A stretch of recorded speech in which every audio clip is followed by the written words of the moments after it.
Santo, santo é o nome do Senhor, aleluia. A paz do Senhor a todos, glória a Deus, louvado é o nome do Senhor. Irmãos, quando eu cheguei aqui nessa noite, quando eu ajoelhei ali no canto ali, eu já comecei a me tremer, porque o lugar já estava transbordando com a presença de Deus.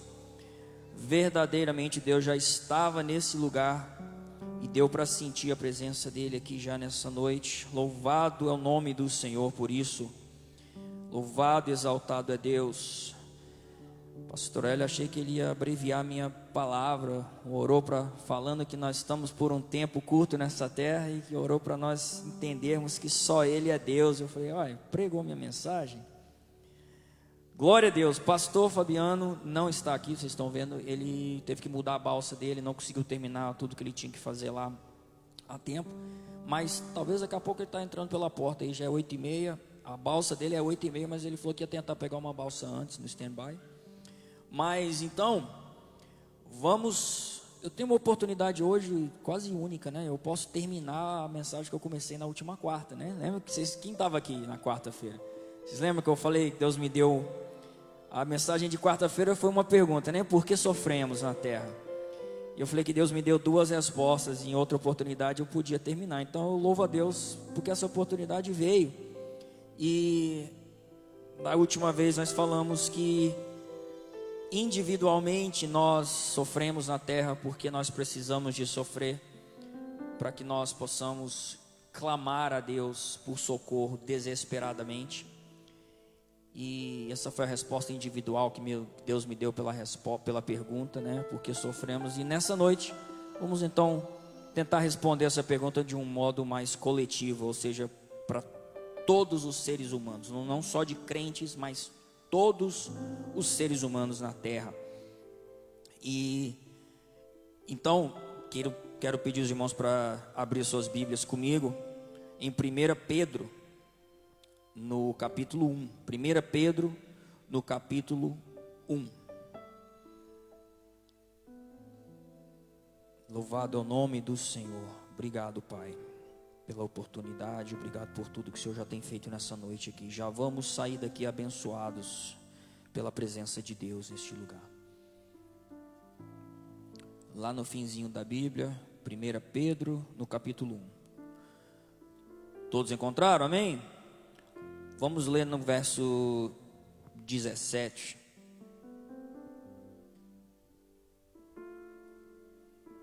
Eu vou ler o 17, o 24 e o 25. E se invocais como Pai, aquele que sem acepção de pessoas julga segundo a obra de cada homem, andai durante o tempo da vossa peregrinação aqui em temor. E o 24 diz assim: porque toda a carne é como a erva, e toda a glória do homem como a flor da erva.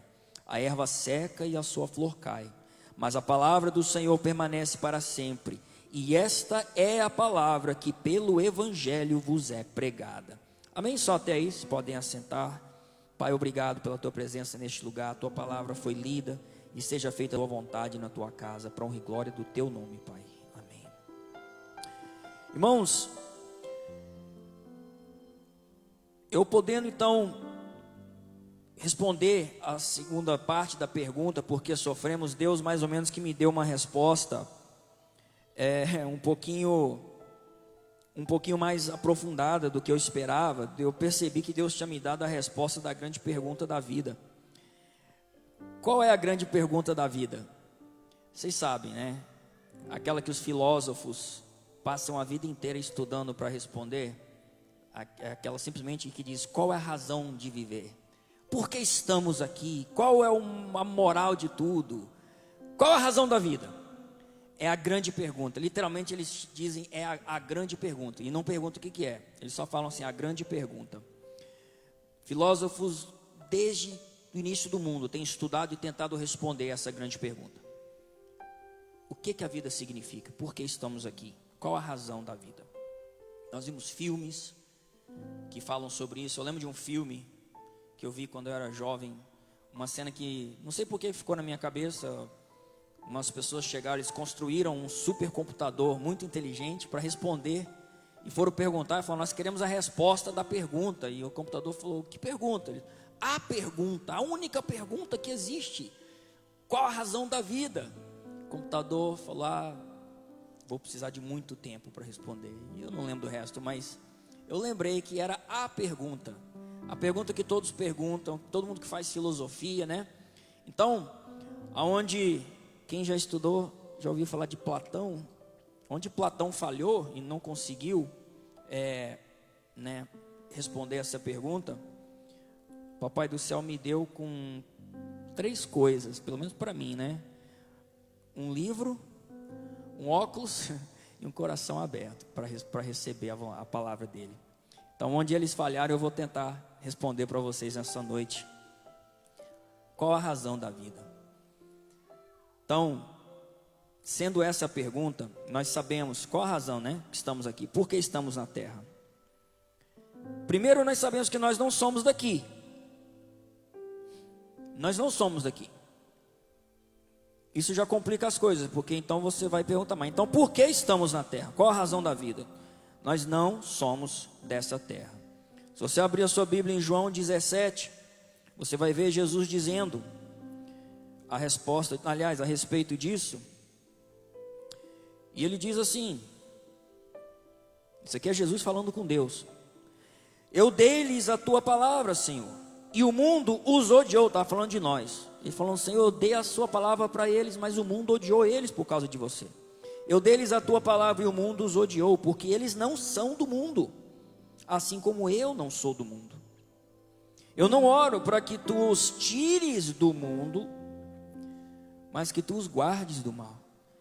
Eles não são do mundo, ele repetiu, assim como eu não sou do mundo. Então você tem aqui uma declaração de Cristo, bem clara, dizendo, nós não somos do mundo. Nós sabemos que nós não somos daqui. Nós simplesmente passamos um tempo, né? Um tempo curto nessa terra. E Pedro nos advertiu na palavra que eu acabei de ler de abertura, a passarmos nossa peregrinação aqui em temor. Por que ele quis dizer isso? O que Deus então está tentando nos ensinar com esse nosso tempo aqui na terra? O que Ele espera que nós aprendamos aqui, nesse tempo aqui? E também, o que é que levou a Deus a tomar essa decisão de colocar-nos aqui na terra por um tempo? Na verdade, eu devia dizer não o que levou, mas quem levou a Deus a tomar essa decisão. A resposta nós encontramos em Ezequiel 28. Eu vou mostrar para vocês que a Bíblia não erra. Ezequiel 28. Isso aqui nós temos uma passagem dizendo a respeito de Satanás. Ele é quem levou Deus a tomar essa decisão.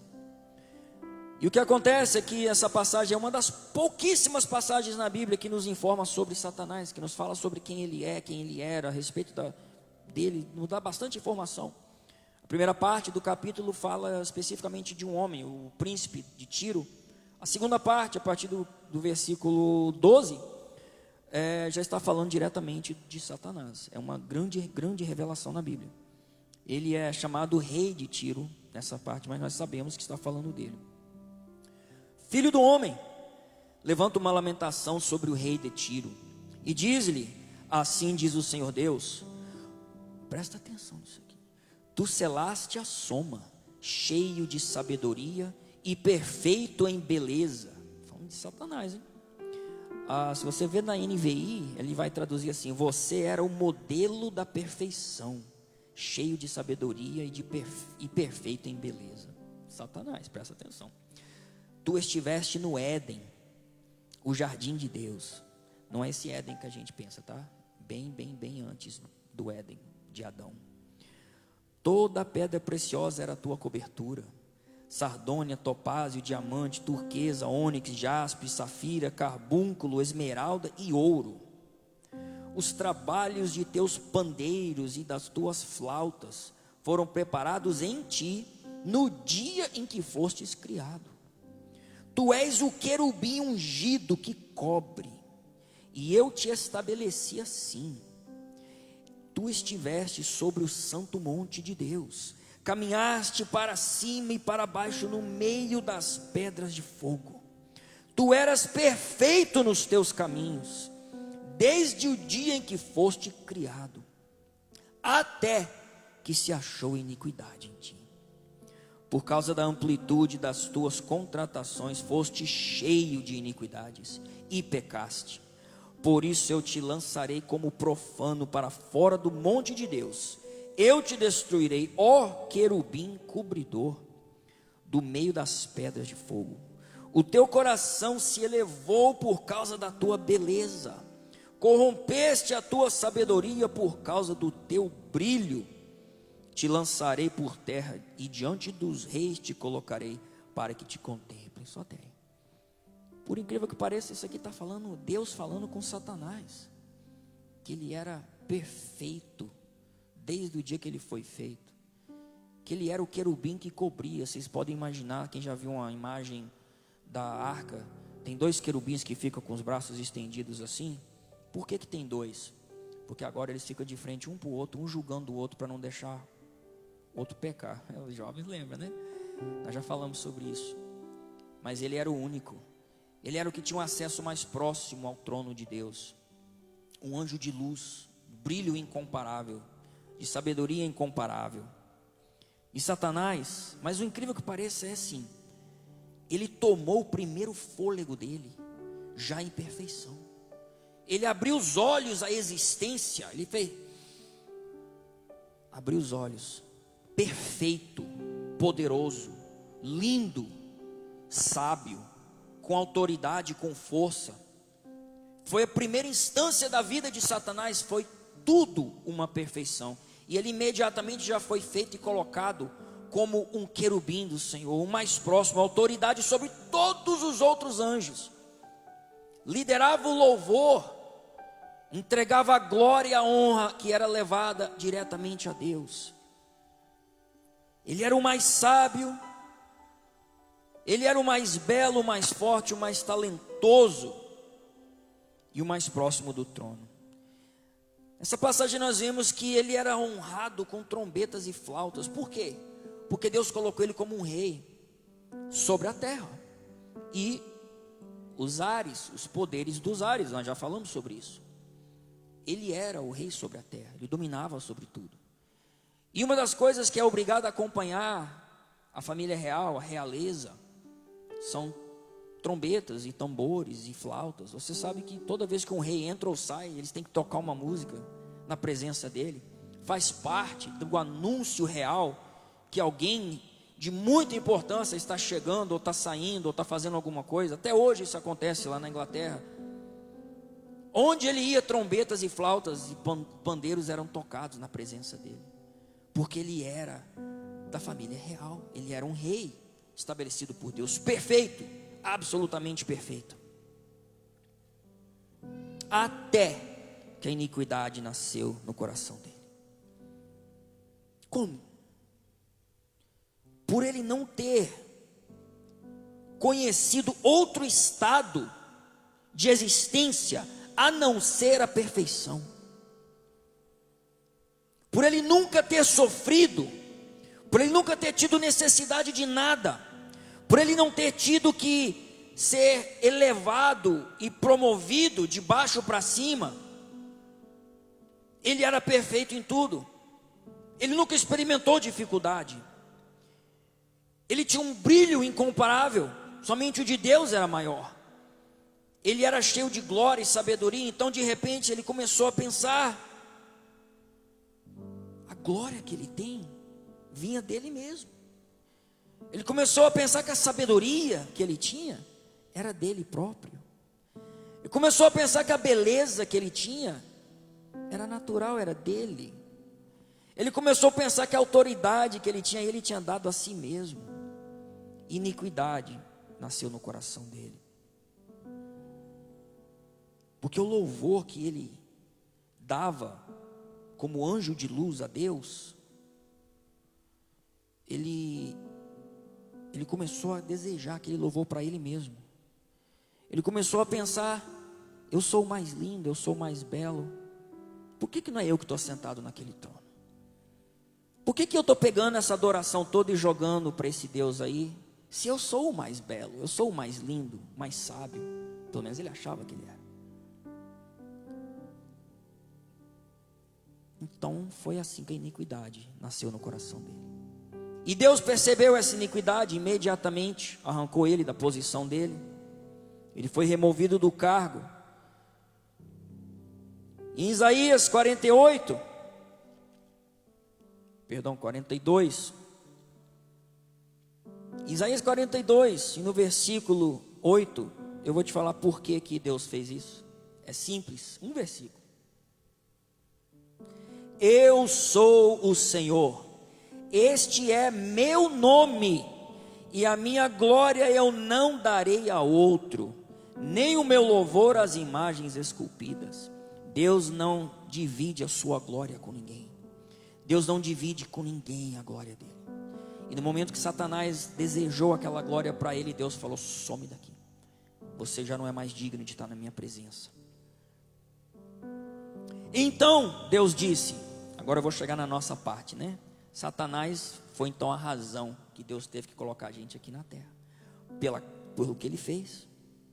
Deus fez ele perfeito, Deus nunca fez nada ruim, ele se transformou em maligno. Então Deus disse: eu não vou deixar isso acontecer de novo, eu não vou deixar, eu tenho que tomar uma providência para que isso não aconteça outra vez na minha presença. Então ele preparou um plano de, digamos que, seleção e redenção, e ele estabeleceu esse plano aqui na terra. Ele colocou nós aqui na terra para nós peregrinarmos na terra. Isso é o plano de seleção de Deus. Ele vai selecionar quem é digno de se chegar até o trono dele. E durante essa seleção, quem for selecionado vai ser redimido, vai ser permitido entrar. Existe uma lição que todos nós temos que aprender aqui na terra. Todos nós, crente, ímpio, não importa o que você é, todo homem na terra vai ter que aprender essa lição antes de poder ter uma oportunidade de subir ao trono de Deus. Romanos 11:36. Se você não grava mais nada na Bíblia, grave esse versículo. Porque dele e por ele e para ele são todas as coisas. A ele, pois, a glória eternamente. Amém. Porque dele, por ele, para ele são todas as coisas, não é a maioria. O que significa isso? Você não tem nada. Nada, você não tem nada. Satanás não tinha nada e você não tem nada. Então como que Deus nos ensina essa lição? Porque dele, por ele, para ele são todas as coisas. Ele nos ensina através do contraste. Ele nos criou o completo oposto de Satanás. Quando ele disse: façamos o homem a nossa imagem e semelhança, tinha muito mais por trás desse plano. Não era para ser tudo glória, beleza, maravilha. Ele tinha um plano já. Antes da criação do mundo, ele já tinha um plano, um lugar estabelecido para que isso não acontecesse de novo. Então, você pode imaginar que Satanás nasceu em luz, um anjo de luz instantaneamente. E nós nascemos na escuridão, presos, 9 meses no escuro, sem poder fazer nada, completamente o oposto de Satanás. Você pode imaginar que Satanás foi feito com plena sabedoria, e Deus nos fez completamente nécios. Nós temos que aprender tudo. Do momento que você sai do ventre da tua mãe, você não sabe nada. Você não tem capacidade nem de mexer os seus braços, as suas pernas. Você tem que aprender a fazer tudo. Tem que aprender a mexer suas mãos, a piscar seus olhos, a respirar. Você tem que aprender a falar, você tem que aprender a andar. Você tem que aprender a comunicar, você tem que aprender a comer. Você tem que aprender a viver, aprender a trabalhar. O oposto de Satanás. E sabe qual é a pior parte? Junta toda a nossa sabedoria que a gente acha que acumula aqui na terra. A Bíblia fala que a sabedoria do homem é loucura para Deus. Mas Não importa, nós temos que aprender a ter sabedoria. Ele nasceu perfeito em sabedoria, nós nascemos burro, igual um toco, sem nada. Se alguém não ensinar, difícil a gente aprender sozinho. Ele nasceu com plena força. Ele era o anjo mais forte que tinha. E nós nascemos completamente fracos, dependentes de nossos pais para tudo. Se não fosse pelos nossos pais, certamente, ou por alguém tomar conta, todo bebê morreria. Nós nascemos completamente incapazes, sem força, sem capacidade nenhuma. Ao contrário de Satanás. Ele nasceu instantaneamente com uma beleza incomparável. Quem já viu um neném nascer sabe que é feio. Todo mundo fala, ai que lindinho, só da boca. É feio. As primeiras 2, 3 horas, você também foi, rapaz. As primeiras 2, 3 horas da vida de uma criança parece um lagartinho que saiu de dentro sei lá, é muito feio. E depois vai ficando bonitinho. Depois vai ficando bonitinho. Shakespeare teve uma frase, ele não era crente não, mas ele teve uma frase muito interessante que disse assim: toda a beleza no mundo segura em plena perfeição apenas um momento. Se você pensar no que ele disse, ele quis dizer assim: tudo que é bonito, tudo que é perfeito, o homem, a mulher, as flores, o que você imaginar, toda a beleza do mundo, ela vai chegando a um ponto e ela chega à perfeição da beleza dela. Ela vai chegar ao auge da perfeição dela. E por aquele breve momento ela está em plena perfeição de beleza. E imediatamente já começa a se decair a beleza. Todo ser humano chega a um ponto que você está no auge da sua beleza, da sua juventude, tudo está indo bem, mas logo, por um breve momento, e depois começa a cair tudo. E depois é tudo morro abaixo, né? Tudo começa a cair. Então,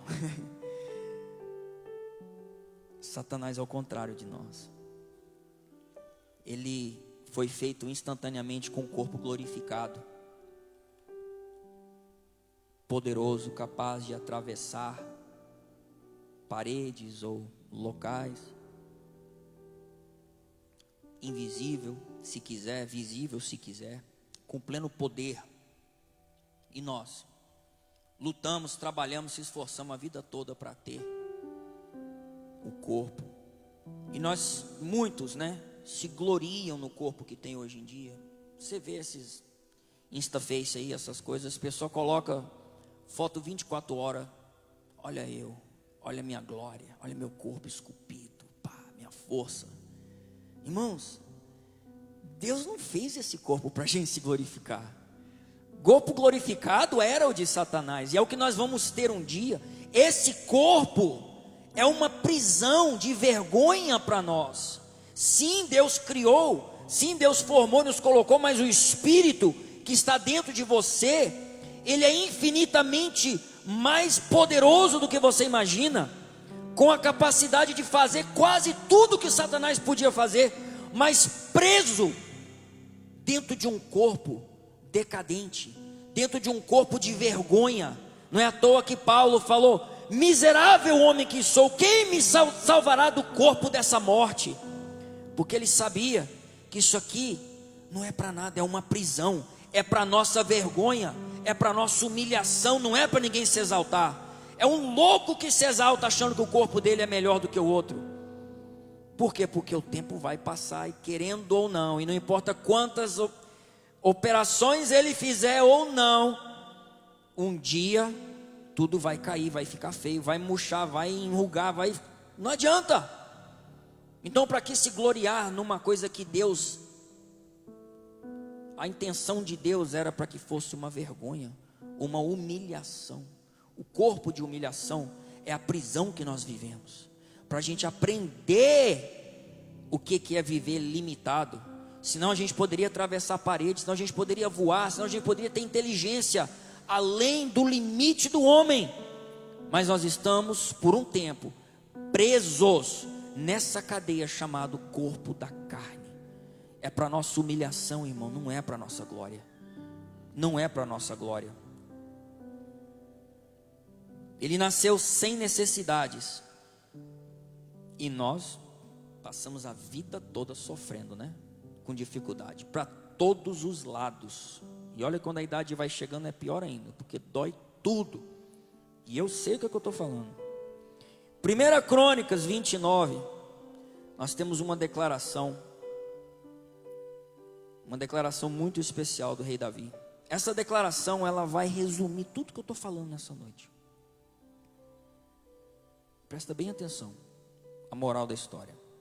1 Crônicas 29, 11. Tua, ó Senhor, é a grandeza, e o poder, e a glória, e a vitória, e a majestade, porque tudo que está no céu e na terra é teu. Teu é o reino, ó Senhor, e tu és exaltado como cabeça acima de tudo. Tanto as riquezas como a honra vêm de ti, e tu reinas sobre tudo, e na tua mão está o poder e a força, e na tua mão está o engrandecer e o dar poder a todos. Agora, pois, nosso Deus, damos graças a ti e louvamos o teu glorioso nome.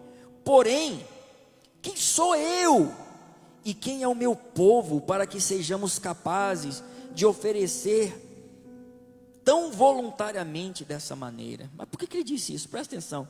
Porque todas as coisas vêm de ti, e do que é teu temos dado a ti.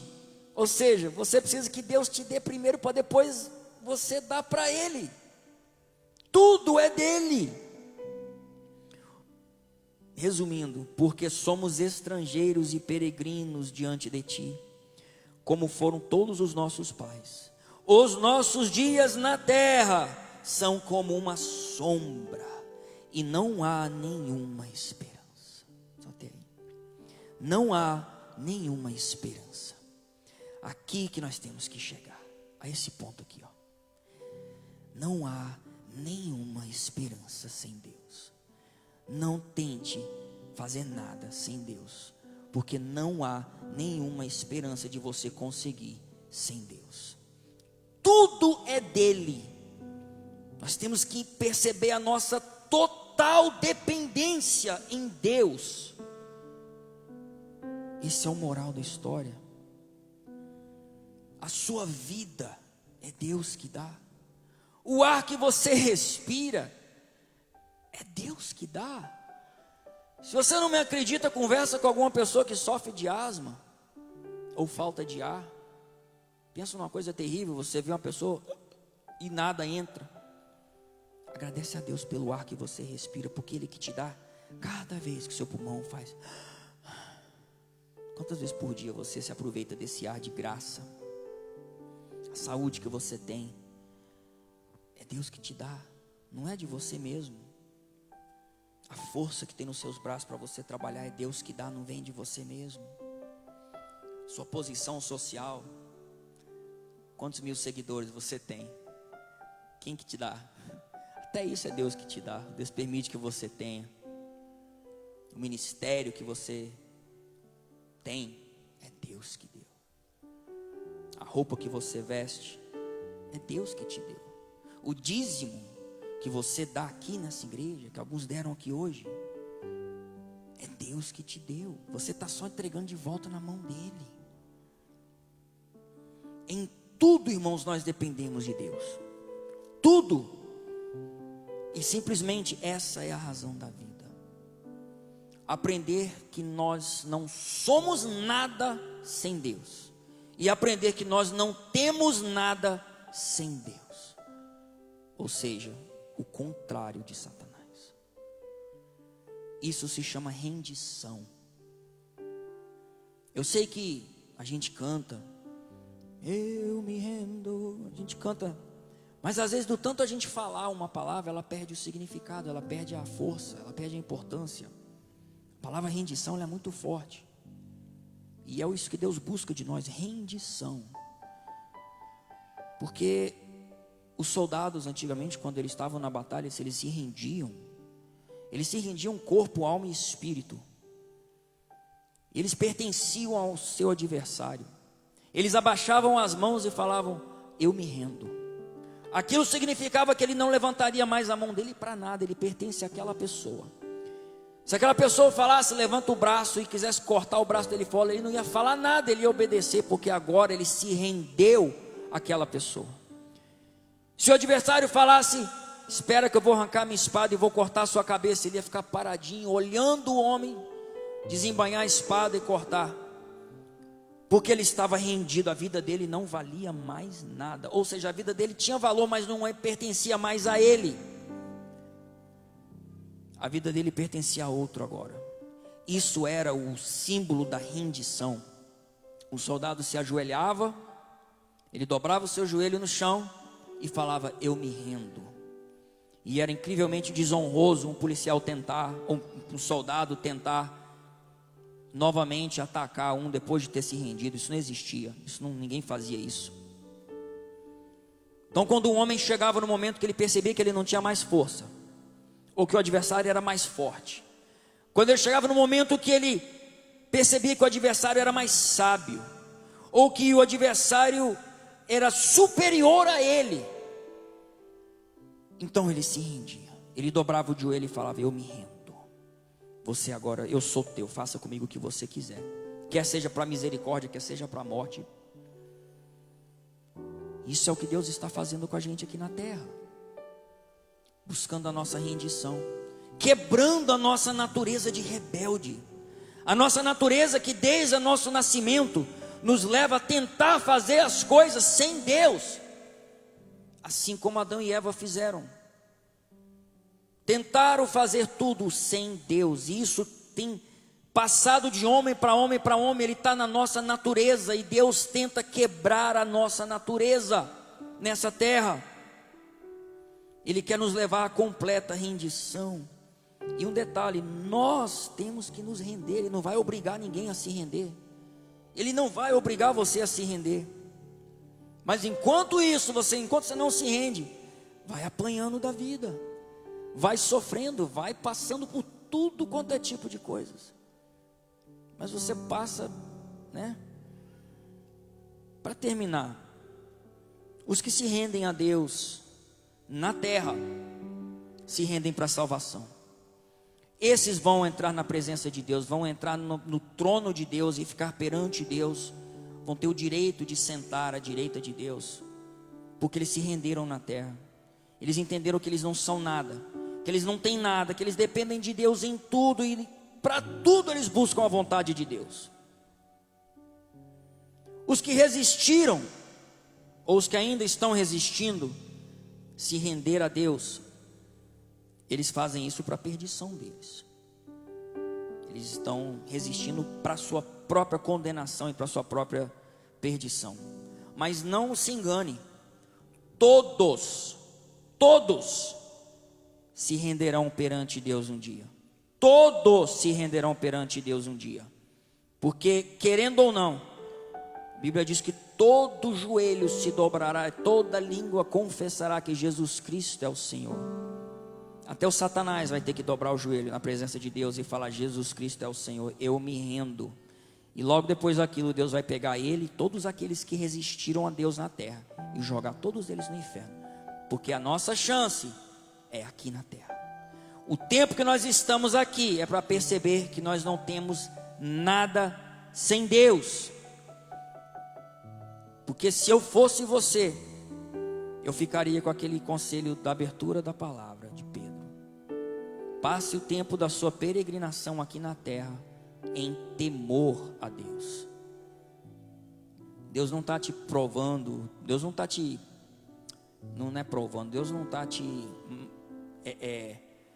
maltratando. Às vezes a pessoa passa alguma coisa na terra, está passando um sofrimento, uma dificuldade, e você fala: Pai, por que você está me punindo? O que eu fiz, Senhor, para estar passando isso? Quando um problema do nada levanta, você não está esperando. Por que você está me punindo, Senhor? Ele fala: não, eu não estou te punindo, eu estou te qualificando para você entrar no céu.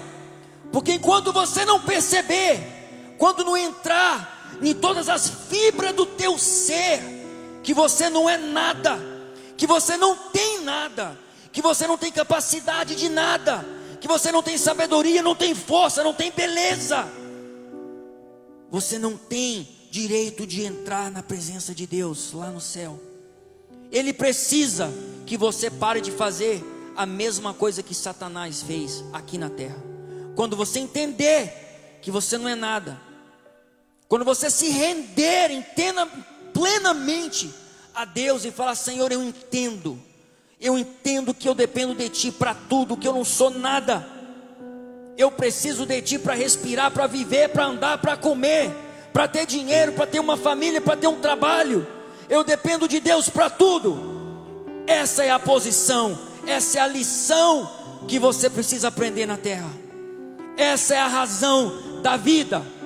Platão passou a vida inteira estudando qual é a razão, inventou um monte de bobagem. Se ele tivesse aberto a Bíblia dele, em 1 Crônicas, no capítulo 29, no verso 11, ele teria tido a resposta muito mais fácil. Essa é a razão da vida, irmãos. Se render a Deus, aprender por tudo que nós passamos aqui, que nós não somos nada e não temos nada fora da mão de Deus, e não há nenhuma esperança longe dele. Essa é a razão que nós estamos aqui, essa é a razão que nós sofremos na terra. E eu espero, meu tempo acabou, espero que Deus venha abençoar vocês, espero que vocês tenham entendido um pouquinho mais ou menos o que Deus colocou no meu coração. Eu peço que o Espírito Santo possa falar melhor nos seus corações.